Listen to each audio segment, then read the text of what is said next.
Matt here. Hey Matt, how are you doing? I'm great. Welcome to the podcast, buddy. As soon as I come into the ring, I'm gloved. No, stop it. That's not true. While I'm in the dressing room, 5 minutes before I come out, my gloves are laced up. I'm breaking my gloves down. I'm pushing the lever in the back of my glove, breaking the middle of the glove so my knuckle could pierce through the leather. I feel my knuckle piercing against the tight leather gloves on the Everlast boxing glove. When I come out, I have supreme confidence, but I'm scared to death. I'm totally afraid. I'm afraid of everything. I'm afraid of losing. I'm afraid of being humiliated. But I'm totally confident. The closer I get to the ring, the more confidence I get. The closer, more confidence I get. The closer, more confidence I get. All during my training, I've been afraid of this man. I thought this man might be capable of beating me. I've dreamed of him beating me. But I always stayed afraid of him. But the closer I get to the ring, I'm more confident. Once I'm in the ring, I'm a god. No one could beat me. Welcome to the Phone Call with Fair podcast, where we discuss with individuals about their journey, how fair plays its role, and how they use it as a strength instead of a weakness. Now let's get into it. Hey guys, today we are with Matt Phillips and we're going to be talking about his journey. Matt is a writer, he writes for Lonely Planet, and he's an Ironman competitor. So, Matt, tell us about you. How you doing today? I'm doing really well. Thank you for having me. It's a pleasure. I mean, I've always been inspired by when I see you inside the gym. The way I know Matt is that I've seen him inside the gym. He's always kicking ass. He's always pushing it, you know. When he used to come to my classes, I used to set him some challenges and I used to see him always going for it. So I always knew Matt had an interesting story, and today I'm hoping to find out about it, hoping to dig in there. But Matt, talk us through the beginning. Talk us about you. Forget about your journey for now, but just tell us about you, who you are, where you've come from. Yeah, I mean, I grew up in Vancouver, Canada. Had a great life there. Spent my summers sailing and kayaking and swimming in the ocean and stuff, and hiking the mountains, and the winter skiing and snowboarding. So you've been in sports all your life? Yes, I mean, I played soccer as a kid, and then as a teenager, I was kind of a competitive tennis player, and then in university, I kind of switched back to playing, just tried new things, tried ultimate frisbee. It's a huge sport in Vancouver, and kayaking, and yeah, just always involved in sports. Wow. Involved in sports at the beginning of your life? What about the middle? I went to university, and I kind of was a bit struggling what to do, and did general sciences for a couple of years, and then happened to take a geology course. It's very different than all the other courses I took. You know, every weekend you're out hiking in the mountains with your professors and sitting around campfires in the evenings, and it kind of inspired me to change my degree to geology. So when I graduated, had a lovely job, went to South America to work. Had a bit of a health scare when I was in South America. I used to, when I played competitive tennis, maybe once or twice a year, I'd get these migraine headaches that would go wonky. Wasn't that scary? Wasn't that scary for you to be having migraines? It was very scary the first time. I played the match in this tournament, and I'd won, and then my dad was driving me back. I was only 14, and we were driving back home, and all of a sudden, going all strange. Of course, what happens to you the first time, you don't know, is this going to be permanent? What's wrong? Like, why is my eyesight going all wonky? And I remember I went home, and my parents said, it's an allergic reaction. Have a shower. So I had a shower, and the normal thing. Yeah, they always try and put it off at the beginning. Wash your eyes out, that sort of thing. And then my eyes, an hour later, my eyes were fine. I got hit with a migraine. It was throwing up everywhere. And I'd seen doctors, and they said, okay, they're just classic migraines. Don't worry about it. Literally took a Coke and have an aspirin before you play matches and stuff, which wasn't the best advice. But so when I went to South America to work, I had 4 of these headaches in a month, which was a bit scary because, why did it all of a sudden pick up in intensity? So I came back from South America and saw a neurologist, and he said, I'm a bit worried that when you used to get your migraines, it was always, during tennis, during increased heart rates. So he said, there's a blood disorder that's recently been discovered. I want to test you if you have it. So he did some blood tests, and sure enough, I had these factors in my blood. It just meant my blood was too thick. So that means you're at risk of like a stroke or DVTs, that sort of thing. What's the name of it? What's the name of the... the name of it's called antiphospholipid antibody syndrome. Wow, yeah. And so he said, I want to do some MRI scans of your brain to see if you had any potential clots in your brain. They came back and showed that there were clots in my brain, but I'd never had any symptoms of it. Like, I'd never had a stroke. What was that moment like when they told you that? It was quite scary, to be honest. I mean, in one sense, I knew I'd survived. Nothing had happened to me that was permanent, but it was, what did it mean for the rest of my life? And he said, well, at the moment, let's just put you on aspirin every day, and we'll do an MRI scan of your head every 6 months. Was you still very active with your sports and all of those things? Yeah, I didn't change anything at this point. And so I took an aspirin every day, and every 6 months I had an MRI scan of my brain, and the idea was, if the clots don't get any bigger, then aspirin's doing its job, and that's fine. He said the only other option is to put you on blood thinners, but with blood thinners, there's risks. Like, it's dangerous to be on blood thinners, because if you're in a car accident or you hit your head, there's a risk of you having internal bleeding, because it's not going to stop. So the kind of the last thing I wanted to do at that point was put me on blood thinners. And at this point, I was working in the mining industry, working as a geologist. It was a very fun job, usually as a geologist, you spend about 10 years working in exploration, and it's a fun job. You're flying around helicopters, climbing mountains every day, but the pay is not very good, and eventually you hope to get a job in a mine, which pays a lot more, and it's a very different kind of lifestyle. And I had been really good, thankfully. I had a really successful first year and was promoted into the mines when I was just a year out of university. So how many years was this for? Have you been working? How old was you at this stage?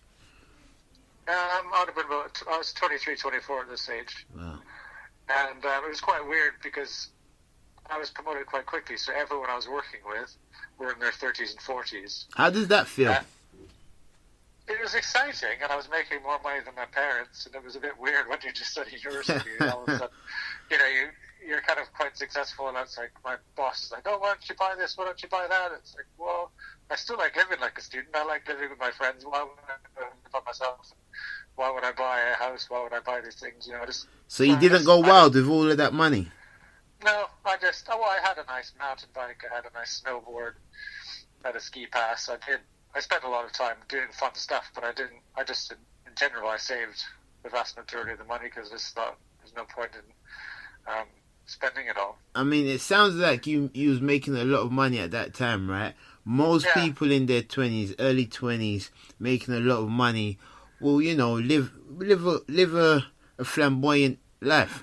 It's just one of those things. But you're saying that you never. Why is that? Is it is it something? Is it a philosophy that you've grew up with? Is it something that your parents taught you? I think partly, like my mum had given me this book when I was a teenager. It was called The Wealthy Barber, and it was just kind of a fictitious story about this barber living in a town and no one could figure out why he was so wealthy, and it was basically how he saved and how he invested and what he did with his money. And in a personal way, like, that's the only thing I ever remember my parents fighting about was money. Yeah. And it was something I never wanted to have to worry about in my life, and I didn't want to, say I was making $50,000 a year. I didn't want to live like I was making 75. I'd rather live like I was making 25, have fun, and not worry about and save the 25.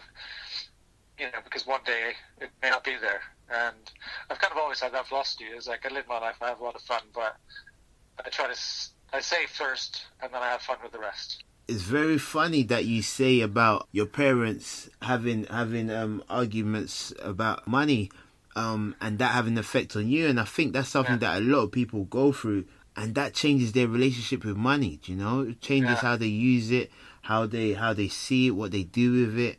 It's very, very interesting. I was kind of going along, but the other thing that was interesting was because all of a sudden I was faced with working with all these people who had been in the industry for 10 or 15 years.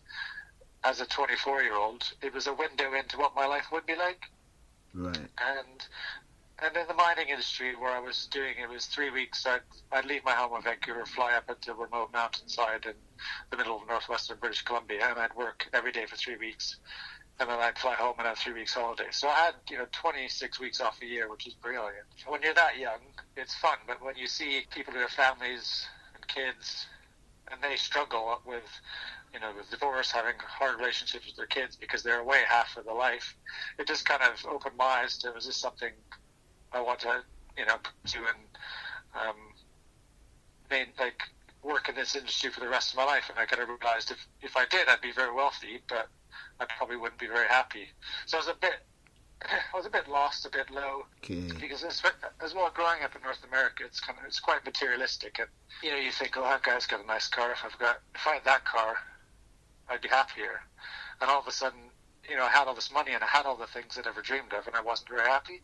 You felt you noticed that there was still something missing, like that dream. It's an interesting one. So I kind of decided. I thought my soul needed a good kick in the backside, and I thought I'd go to India, to Southeast Asia and India, because I had a winter. I managed to switch jobs, and I had a whole winter off. And as I was in the preparations to go away, did you go to India to find yourself, or was it just I mean, in a weird way, it sounds cheesy, but yes, I knew some friends who'd been there, and they just said it was brutal, and they cried most of the time in the first few weeks. They just wanted to leave, but eventually kind of fell in love with it. And I just knew I needed something, and I knew the way I was going, I wasn't going to be happy, and I wasn't happy, and I needed something to change. And I just thought it would be a massive kick in the backside, and I was terrified. I mean, and partly because of people's stories of India, but also in the weeks leading up to leaving, I got a call from my doctor, and he said, okay, the last scan of your brain showed the clots. They look like one of the clots is getting bigger. So he said, I now think it's more dangerous to not be on blood thinners than to be on them. Wow. Can I still go to India? And they said, yes, but unfortunately, you can't take the normal medicine you would for blood thinning, because you're not going to be around for us to test you. So if you want to go away, you have to take this medicine called heparin, and the only way to take this medicine is to inject yourself. And yet you have to inject yourself on the clock every 12 hours. Wow. And the doctor at this point, it was a different blood specialist, she said, okay, I'll send you down the stairs to the nurse now, and she can show you how to do it. And I was just terrified, because one, I'm getting the news, two, all of a sudden I'm going to be in 5 minutes, I'm going to be sticking a needle in myself into something I'm going to have to do for the foreseeable future every 12 hours. And I went downstairs, and this nurse showed me how to draw the medicine out of a vial and put myself in the stomach. And the first time sticking yourself, not to look away, you'll feel a prick. It's another thing to hold a needle in your hand and just jam it into your stomach. Yeah.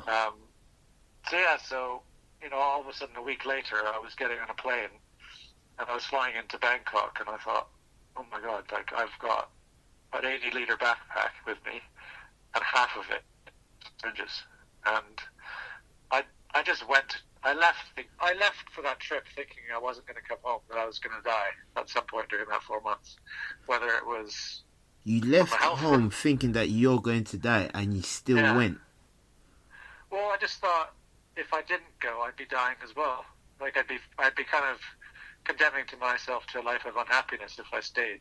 I mean, that's a serious step to take. That's a serious mindset to adopt. Like, you must have been going through a lot at that time, or you was like, you know what, I'm fed up of letting this, like, what was it? Was you fed up of letting this thing control your life? Was you like, no, what was it?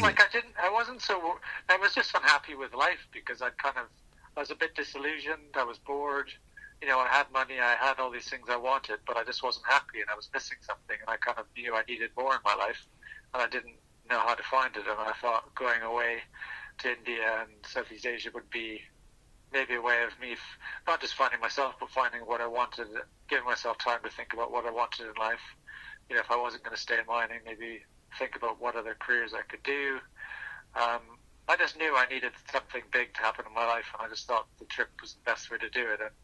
And the health scare, that's the one thing. Like, I just thought, am I going to die because of this, or am I going to die because I'm going to end up in a jail because some policeman sees me injecting myself with drugs on a bus or on a roadside? Yeah, that's the other thing that you got to worry about as well, isn't it?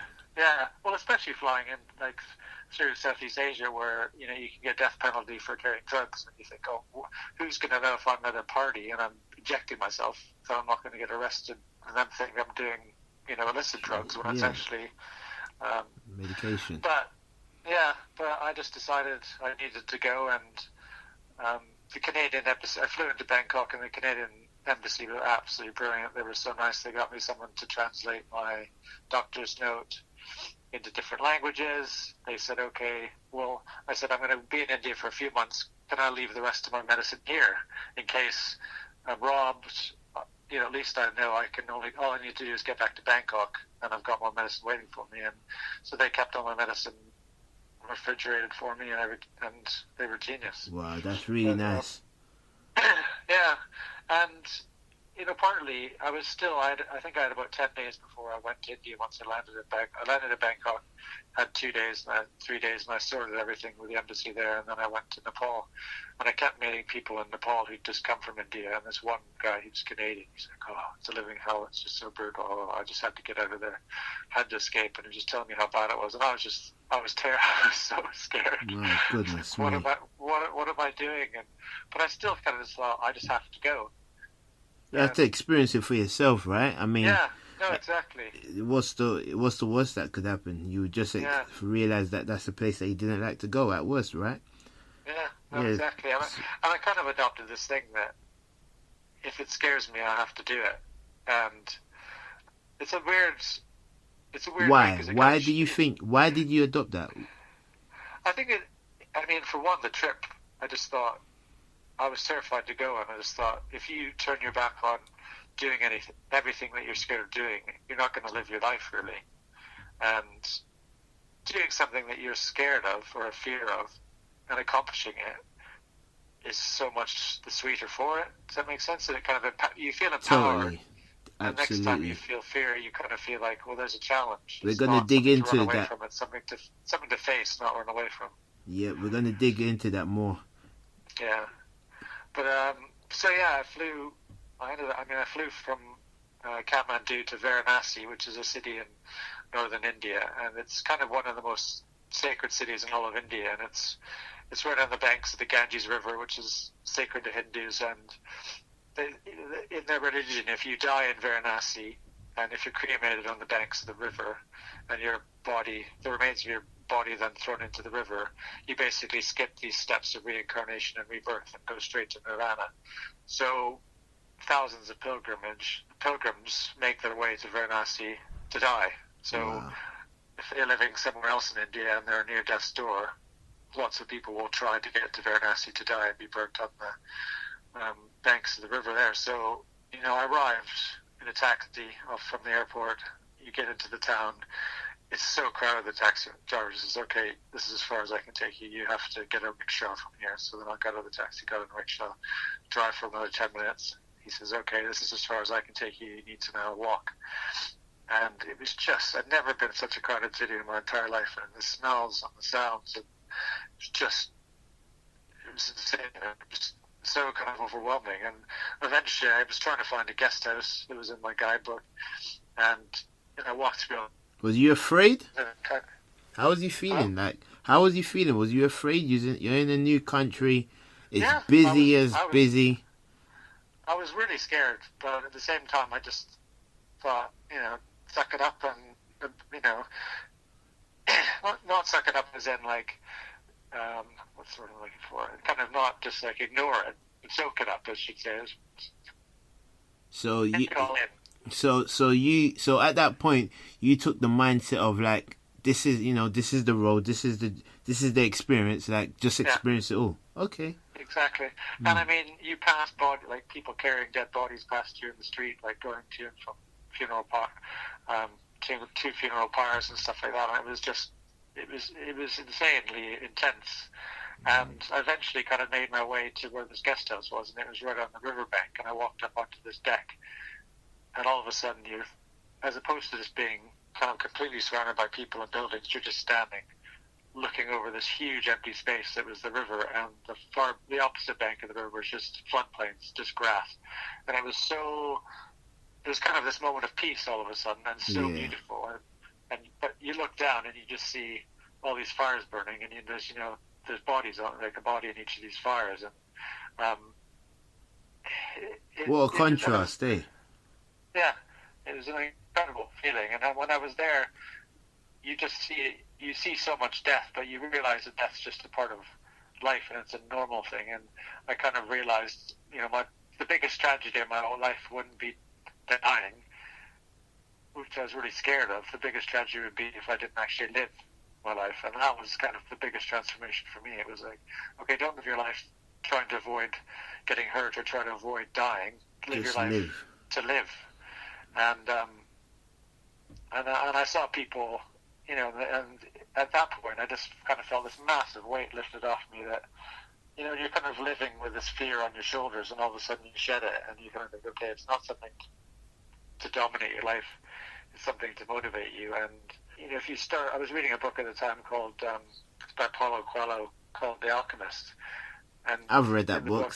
It's a fascinating book, amazing book. Yeah, it's incredible. And he talks about, if you die living your dream, that's kind of like the ultimate thing. And it's like, well, if you didn't even try to live your dream, that's more of a death than anything. And if you do what you love and you follow your dreams and you die doing it, then what else could you ask of yourself, right? Totally. That's actually one of the things that I've even come to understand and take in, is this, like, don't be that failure or anything like that, anything in or just not getting it right, anything in that bracket, like, don't be afraid of that. Yeah. The fact that you tried, the fact that you went through it is where the beauty is. The end result, everyone wants to see the end result, but the fact that you've pushed through that's where the juice is. Yeah, and I think at that point in my life as well, like, the movie Fight Club had come out, and it was so funny at that point, and thank you before I left. So many people, you'd go to a party and there'd be always a group of guys sitting around a table discussing Fight Club. Wow. And for me, I showed my dad it, and he didn't get it. He said, it's just so violent. And I said, Dad, it's not about the violence. I said, the movie's about living your life and accepting that pain is going to be part of your life and embracing it. And if you live your life trying to avoid pain, then you're going to miss out on feeling amazing things as well. And you just don't live if you're avoiding pain. And I said, the whole point of that movie is that you face pain, and you may get it, but at the same time, you have a richer life forward, and you can't turn your back on, it's not half of life, but it's a big part of life is dealing with pain. And if you turn off that, you're turning off all other emotions. It's hard to feel love, it's hard to feel other things if you're always have this war up against pain, And so was this the mindset that you had before going to India, or during India? Like, when did this mindset come? I think it kind of was when I had seen the movie before I left, and it kind of noticed it, but I didn't embrace it, if that makes sense. Right. It was when I was away that it kind of all made sense to me. Was there a moment? Was there something that happened, or was it just over time, gradually? It was when I was in Varanasi, in the first city, and I was standing overlooking the river and seeing it was so beautiful, and realized, oh my God, like, this is what I was terrified of. This is one of the most beautiful things I've ever seen. And it was kind of, that's when I thought of this country, and I'm going to love my life again. And and as well, being in India, you quickly see a lot of poverty, but you also see a lot of happiness, and you think, like, a lot of these people have nothing compared to what I have at home, yet the average person here seems more happy than the average person I know at home. And kind of disassociating my happiness with material objects and just realizing it's about emotions, it's about living your life for experiences, and that's how you... Hold that right there. If you could put that sentence into one phrase, what would it be? What you just said there about happiness and emotion, and just if you could just give us a phrase for that, or give us a line that sums that up, just if you could. I'd just say life is about finding happinesses and experiences, not in material things. And I think that's what it comes down to, and it's nothing you can buy. It's just it's an attitude you have, and it's living in a way that, like talking about that movie again, is if you have a chance to try something, you may be scared, you may have fear about it, and yes, you may get hurt doing it, but if you don't try it, a bit of you dies, I think. And it's that it's kind of just overcoming that fear and embracing it, Yes. and trying Yes. new things that make your life more rewarding. What about if there was something that says, okay, well, they find, buying new things or getting those material things will make them experience new things. Like, can't they find happiness in that? Like, if somebody was to say that, what would your thought, or what would your reply be? It depends. Every person's different. Like, you can say, well, they may be saying, I want to buy a mountain bike because I want to ride up mountains and ride down mountains and have amazing experiences, and that's a valid thing, right? Yeah, but what about if somebody says, I want to buy a new jacket because it's going to make me feel important? What about someone like that? I think that's up to them. I think it's the hard thing is when you start attaching your life to objects. What happens if you lose that object? What happens if you can no longer afford those objects? All of a sudden, your life's happiness is tied to material things, but those material things may not always be with you. And all of a sudden, your happiness isn't about you as a person; it's about what you own. And it's a dangerous game to be in that one. And I was there, and I thought I was going to be happy with material objects, and I realized it was hollow, and it didn't work. And so, if there was somebody that was like in that kind of roundabout, they were on that kind of roundabout, and they knew these material things in terms of like, a new jacket or a new phone or a new watch won't exactly make them truly happy, but it will bring some happiness. But they don't really want to. They know there's more to life. Like, what would you say to them in order to like get past that phase or get past that way of thinking that it's these material things that's going to bring happiness into my life? Tell them to go to India. It's true though, but it is. No, funny. I like, get it. When you go to this, and all of a sudden you start to realize there's a greater happiness outside of material things. Your eyes are open. I mean, when I came home, I sold my car. I sold so many things. And my father just said to me, he said, "Son, are you dying?" And I said, "Why?" And he said, "Well, you're selling all these things that you worked so hard for." And I said, "Yeah, but I don't need them anymore. They're not objects of. They're just objects. They're nothing to do with my life and my happiness anymore." And that was a really liberating thing to kind of disassociate your happiness from what you own. It sounds like what you're saying is that your happiness now is in experiences. Yeah. And I own a flat, I have a bike, I have these things, but I don't equate them with giving me happiness.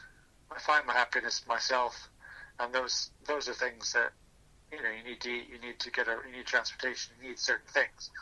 But I don't associate those objects with giving myself happiness or needing them. Like if all of a sudden my car blows up, my happiness isn't going to be any less. It's going to be okay. I've got to figure out how I'm going to get from A to B if I can't use my car. But that's not going to make me any less happy. Right. So what happens when you come back from India? At that point, I came back. I mean, it was amazing when I was in India because, sorry, just to go back to that, it's just, different. I did different things there. Like, I remember I was in Goa, and there was this guy.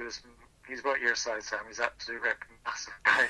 But he was a massive guy on the beach in Goa, hugely muscular, massive tattoos everywhere, shaved head. And I remember discussing with this girl who I was having dinner with, just saying, that guy's so scary. She's like, yeah, no, he's terrifying. And a few days later, I walked into a restaurant, and all the tables were empty, and there was one person in the entire restaurant, and he was sitting there. And I just thought, you know what? I walked up and said, "Mind if I join you?" And he was the most lovely guy. He was like a truck driver from Blackpool, and there he was in Goa, India. And I had this amazing conversation about philosophy and stuff with him, and I kind of realized, don't judge people and embrace fear, and you never know, what's going to happen to you, what rewarding experiences you are when you jump into the deep end like that. It's so true. It's so true. Yeah. Sorry to butt in there, but You know, that right there, of seeing somebody and being afraid to communicate to them, that happens to so much of us, and you'd be surprised. The person that you might think is scary and this and that, by the time you go and speak to them, they're like the most loveliest people. I mean, like, so you kind of know the people that you shouldn't talk to, you know, maybe like you can see that this person looks clearly dodgy, so you dodge them. But those people that look calm, but then for some reason they look scary to you, it might be from what you've seen as a child, you know, so you associate that person as a baddie. But, you know, there's so, like, just if you see somebody that intrigues you, say hi. From hi, you will know if you should continue the conversation or say bye. Do you know what I mean? But go ahead. Yeah. So when I came back from India, before I sold, you know, my car, I saw a lot of things I didn't need anymore, and kind of felt quite liberated. And that summer I went back to work in the mines, and it was just a very different mindset, because I just kind of realized, okay, I know now this isn't what I want to do for the rest of my life. And I spent, as I was working 3 weeks on, 3 weeks off again. In my 3 weeks off, I was hooked on traveling, so I started traveling some more. I went to Ireland for 3 weeks with my dad, actually. Went to Egypt, and did some traveling, and fell in love with traveling and with writing as well. And when I'd come back from traveling in India and Southeast Asia, a lot of friends were telling me, oh, you're a really good writer. But when your friends tell you you're good at something, you kind of take it with a grain of salt. I was, you know, when I was home, I wasn't writing anymore, obviously, because I was just at home. I wasn't traveling, and I did this summer in the mines. And I asked, what can I do as a career if I'm not going to be in mining? And after university, when I was working as a geologist to start with, I started coaching one of my professor's daughter's soccer team, because I had arranged weekend football matches at university, undergrads against professors and grad students. And this Professor John used to bring his daughter, who was 6 at the time, and she'd always be on my team. And at the end of the year, he said, yeah, Matt, you want to come to her soccer practice? I was like, yeah. And I ended up coaching her team for 3 years, when I was working in the mines. And I thought, you know, working with kids would be a brilliant thing. And my mum was a teacher, so I thought, you know, that'd be an amazing career, because for one, you know, the one thing I realized working in the mines that caused people problems was being away from their families. And I thought, well, if you're a teacher, you know, you can have the same summer holidays as your kids, you know, the same Christmas holidays as your kids. Yeah. You're going to be around, you'd have a much higher quality of life. So I applied to uni to do that, and I had a bit of time. I had to make up some arts credits, and I wanted to do some more traveling as well, because I was told by doctors I couldn't stay on this injectable medicine forever. So I thought, okay, I've got a limited time. I want to do some more traveling. So I thought I'd maybe like to do some more traveling in South America, and I wanted to go to Africa as well. So I ended up traveling in Africa for a year, and just by myself, traveling from South Africa to Morocco, and absolutely, it transformed me as well. I just fell absolutely in love with the continent. Each country was so diverse, people were so diverse, so loving. And like in India, I was just really, my eyes were open to people, different cultures, and just the generosity I experienced in Africa was amazing. And I came back and just thought, more people say, Matt, you should be a travel writer. And I thought, you know what, I might as well. So I applied to Lonely Planet, this company I work for now in Australia, just on a bit of a whim, and thought it's never going to go anywhere. And I was still planning on being a teacher, and I got into university. I applied to university to be a primary school teacher and got in. And before it had started, I got a call from Lonely Planet saying, would you be interested in being a travel writer? And so was that the birth of a new you? Yeah, I mean, I think there was the Matt before India and there was the Matt after India. And I think working as a travel writer was part of the after India. And it was, you know, it was kind of being brave, going out, trying a new career, you know, writing, and still getting to follow this love of traveling. And, you know, I've kind of never looked back since. When did the Iron Man come in? I mean, I've had a lot of things going on in my life, like, since I've been in the UK for 15 years. And I liked being fit, and I loved exercises, you know, from your classes. There's a resort in Lanzarote. I'm actually going there at the end of this month with my triathlon club. It's called Basanta, and it's basically, there's 3 Olympic swimming pools, an Olympic running track, it's mad if you're into sports. So like most of the world's triathletes go there to train in the winter, and I was doing all these courses and blitzing around, and all the instructors would say, "What do you do?" I was like, "I don't know, just work out." They're like, "You don't do any sports?" I was like, "Well, no. Like I used to play tennis, I used to play ultimate, I used to play ice hockey, I used to play basketball, I used to play no, and I just work out." And it was a girlfriend at the time. Her sister had just done a half Ironman, and I was really fascinated. And I was like, you know what? I've always thought about doing a triathlon, and I just thought, why not? And my friend wanted me to do a 18-kilometer swim in Scotland, and I said, Ian, I'd sooner do a half Ironman than do that swim. And I was just really intrigued. So my friend lent me a bike, lent me a wetsuit, lent me a helmet. Well, you're not afraid, Ironman. I mean, that's a big challenge. It is a big. I mean, that's why. I mean, I started with a half one, which is still it's still a long way. It's a 1.9k swim, 90-kilometer bike, and then a half marathon. And I loved it. It was brutally hard, but at the end of it, I was there watching people finishing the full one, and it was so inspiring. I mean, seeing these people finishing after 15 hours in the darkness, and there's probably 500 to 1,000 people at the finish line cheering these people on, and I thought, wow. I'd love to try that. And I just thought, I go to the gym and I like your class, I'd love to do these things, but in one sense I was just being fit. I wasn't, testing myself. You wasn't testing the boundaries, yeah. Yeah, and I think all of a sudden to think, okay, I'm going to do a full Ironman. That was it's scary. You think how is my body going to react to not just the race, but getting to the start line, the amount of training that you have to do. How did you overcome that fear? One step at a time, really. Just thinking, well, my ultimate goal at the beginning was just to try to finish the race, and I still. Yeah, but one step at a time. You say one step at a time, but what is step one? That's the. It's just one. I think the first thing is enjoying it, and it's not. I wasn't sacrificing my happiness to try to achieve a goal. I was thinking, I love being fit. I love going to classes at the gym. And I usually do, like, at that time, it was at least one or two kind of high intensity classes a day at the gym. And it was a lifestyle. I love the feeling of being fit. I love the feeling of doing exercise. I love that intensity of it. And it was, for me, being fit was a lifestyle. And it's also as much for, I think, mental health as it is for physical health. Like, the feeling you get, if you get up in the morning and you do a class, it's like, okay, I've done something good for my health. I get what you're saying about it being good for your health, but let's say if I was somebody that I've been thinking about doing something like an Ironman, where do I start mentally, physically? Where do I change my mind? Where do I need to take my mind to first even start preparing? Like what should I be doing to begin with? I mean, for one, you need to have a good idea whether you enjoy running, cycling, and swimming, and you can.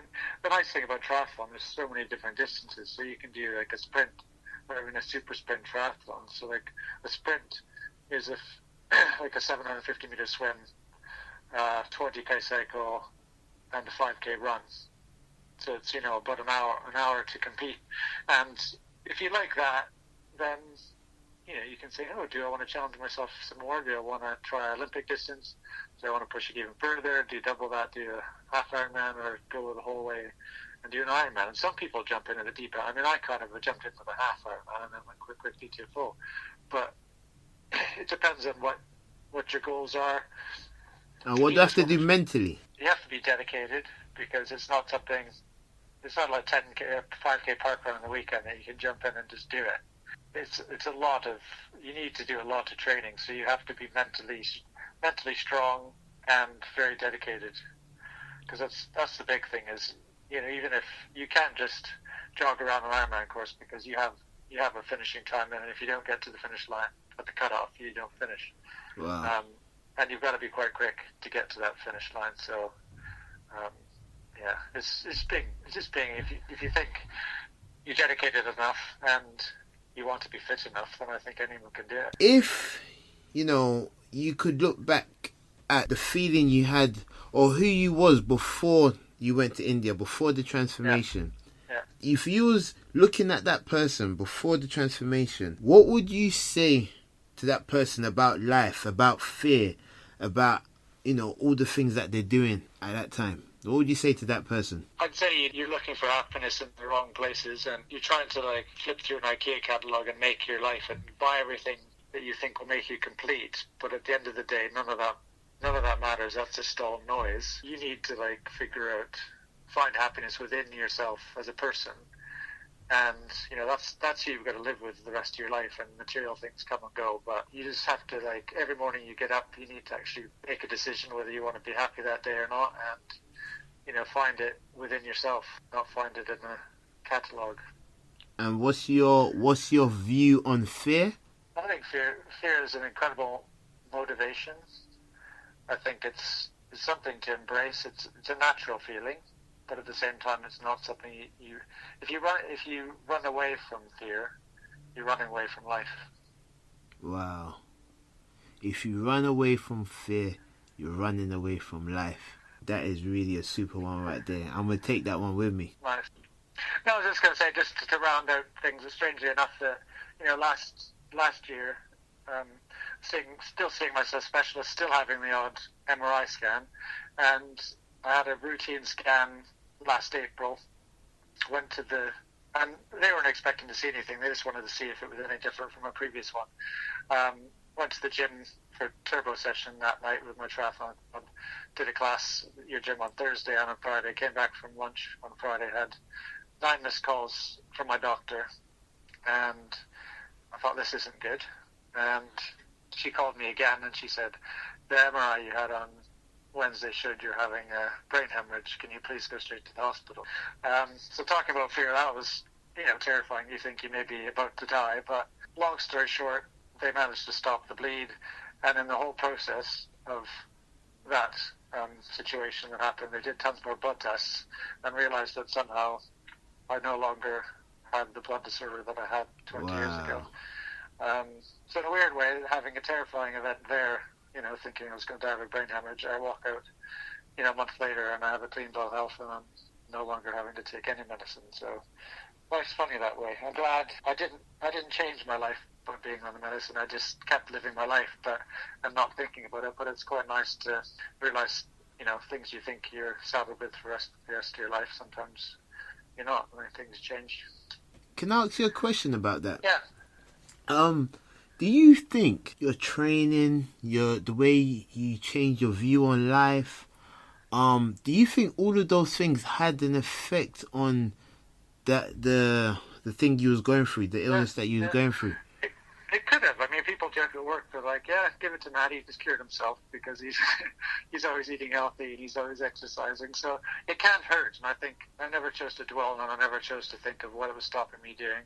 I just looked at it as, when people said, oh, are you upset that you've been diagnosed with this? It's like, no, sometimes I look back at that and think that was the best thing that could happen to me because it made me appreciate life, when you have a scare like that. And I think just living with a positive attitude and not dwelling on negatives and finding positives, I think it doesn't hurt. And I think, the body has an incredible capacity to heal. And I think, being healthy and exercising and having a positive attitude never hurts. And I can't say that's what healed me, but I don't think it could have hurt the situation. Beautiful. Absolutely beautiful. Matt, it's been a pleasure.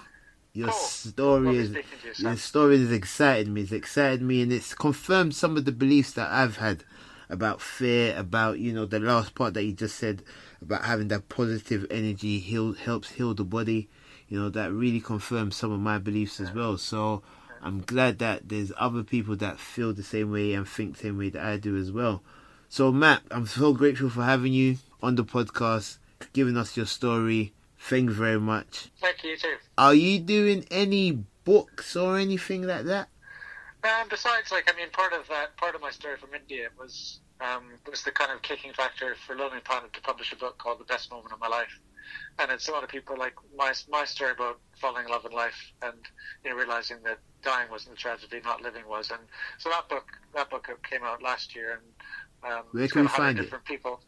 Find it at lonelyplanet.com, Amazon, bookstores, anything like that. Give us the name one more time, just in case anybody missed it. It's a lovely planet, and it's called The Best Moment of My Life. All right. Thank you very much, Matt. Cool. Have a great day. Yes, you too. Fear is there to be used. It's there with nature, the same way as fruit on the trees, rain in the sky, wind in the sun. It's there to live. It's there to succeed. It's there to survive. It's a part of our makeup. It's a part of what we need, the necessities we need for life. If we ignore it, we're condemned to not be prepared to face the things that fear tells us to be prepared to face without it.